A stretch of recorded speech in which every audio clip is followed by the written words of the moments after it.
23 नवंबर सुबह करीब 8 बजे बॉयज हाई स्कूल सीतापुर कर मेन दरवाजा बंद रहिस तो बगल कर छोटे दरवाजा से हमन अंदर गए और वहां जाके जो मैं देखें अपन मोबाइल कर कैमरा में रिकॉर्ड कर ले हैं।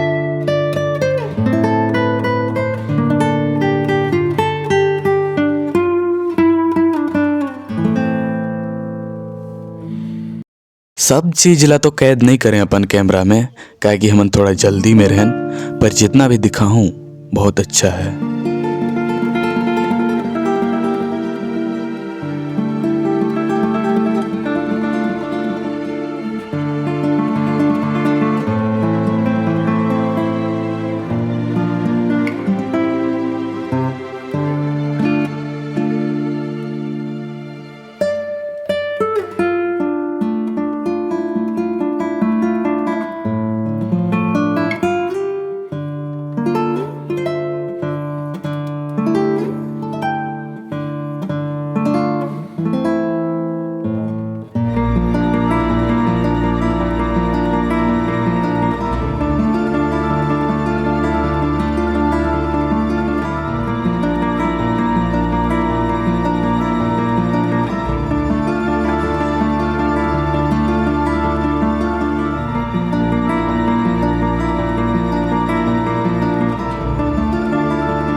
लेकिन हमन उजत गए काबर रहन, कमेंट सेक्शन में देखा पता चल जाही।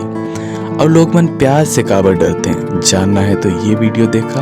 और मैं जंगल झाड़ में काबर जाता हूँ, जानना है तो ये वीडियो देखा।